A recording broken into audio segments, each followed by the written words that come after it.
YouTube PPP podcast. Once again, people with a purpose backed by a plan. We have the lovely Keiehonda X in the building. She is the person that we are going to talk to.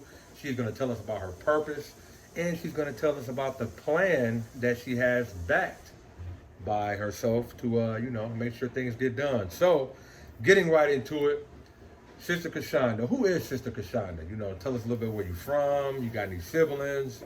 What area of the country did you grow up in? Just give us a little bit about yourself. I'm Sister Kieshonda, originally from Detroit, Michigan, now here in Rockford, Illinois. By way of DeKalb, I went to school at Northern Illinois University, go Huskies, where I was blessed to have a full ride basketball scholarship, and so I didn't have to pay for my education, which was wonderful. I'm the eldest of 4 children, so I have 2 sisters and 1 brother, and that's me in a nutshell. Okay, well, so you grew up in Detroit. I did grow up in Detroit. Okay. I just recently moved out that way, so just give us a little bit of, you got to go too deep, but how was it growing up in Detroit?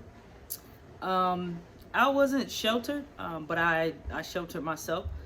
And whenever people ask me about growing up in Detroit, I reference one of my classmates that I grew up, not that I grew up with, but that I went to high school with. He actually wrote in my yearbook that he literally wrote, he's like, you was really cool, but you was kind of antisocial.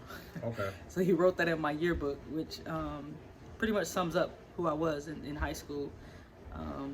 Not very antisocial. I played basketball, so I associated with other athletes and other student athletes in the school. But my boyfriends at the time, none of them went to my high school, so I didn't date anybody in my school, so I didn't really kind of kick it with a lot of people in my school. I wasn't a prude, but I didn't smoke in high school. I didn't drink in high school, so I didn't really hang out in those kinds of crowds. You weren't a follower. I wasn't. I just kind of kept to myself. You did have kids? I played ball. I played some video games. Okay. I kept to myself, and that was it. So okay. my experience in Detroit was probably a lot different than a lot of people because I did my own thing. I wasn't really with the in crowd. I was either somewhere playing basketball or I had a job. Yeah, gotcha. Kept a job. What was your first job? My first job was at McDonald's. Okay. So I started working at McDonald's when I was 14. Oh, wow. Which is crazy. Not crazy. What were you doing at McDonald's? I was a cashier because I was too young to do anything else. Okay, handling the money. I was, and I just turned 14. Like I got my first job. It was like March or April. My birthday's in January. Like just after I turned 14. You was on it. Couldn't wait. Yeah, I could not wait. And I was getting it. So my job was a mile from my house.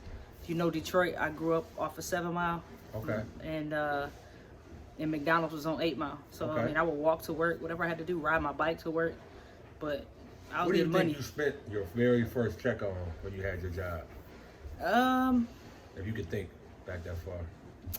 Probably some clothes or some shoes. Clothes. Okay. No, nothing technological because it wasn't out back then. Teenager. Probably typical teenage stuff. Probably a pair of gym shoes to play ball in. Okay. Or so at the time, I was playing basketball, so I got to travel a lot across the country. Okay. And so I worked hard, so when we traveled, I had money to spend. Like, I went to Vegas when I was 14, DC, Florida. Okay. I was all over the country playing basketball. So, when you travel. So you were good. Oh, very good. Okay. All American, absolutely. Damn. Not was, brother. Don't come at me. You still got the skills. Absolutely. Got the skills to pay the bills. Absolutely. Don't come for me. So playing ball and working, I always had money on me. Yeah. And I always kept a job, like 14 through 18. After I left McDonald's, I went to work for KFC.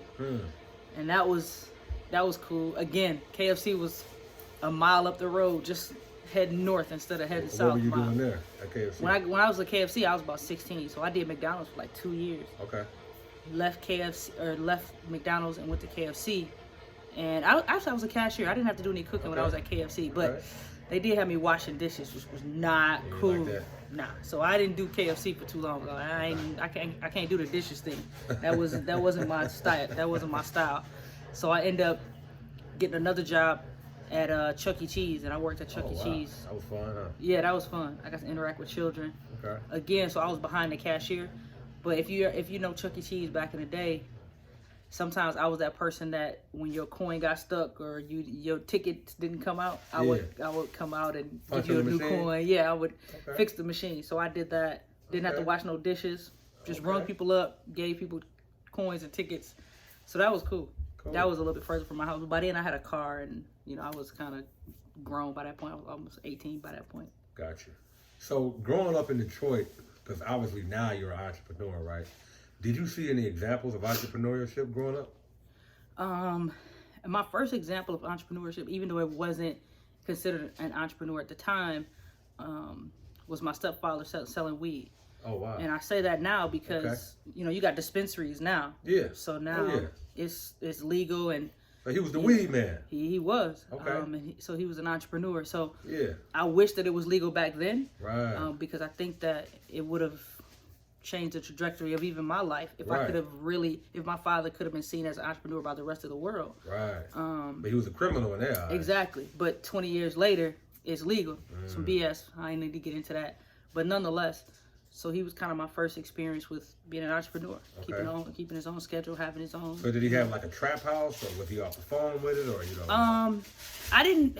I later on in life, I knew what was going on, but no, he kept it away from us. Like it was, it wasn't no. So he wasn't trapping out the crib. Nah, hell no. Okay. But later on in life, like I kind of realized, what he was doing. But yeah. Nah, he wasn't trapping, and never anything hard. Like it's definitely not around us, and never anything hard. Just always weed.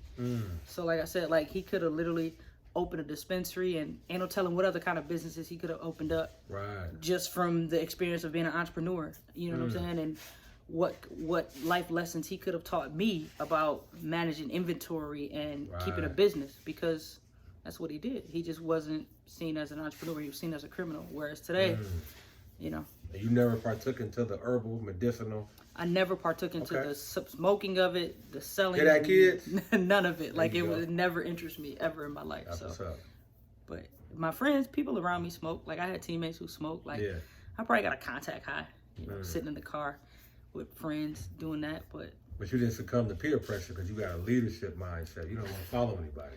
That, and I just didn't want to. Like it never interested me. I didn't want to put drugs in my body. I was an athlete. I wanted to take care of my body. I didn't want to drink.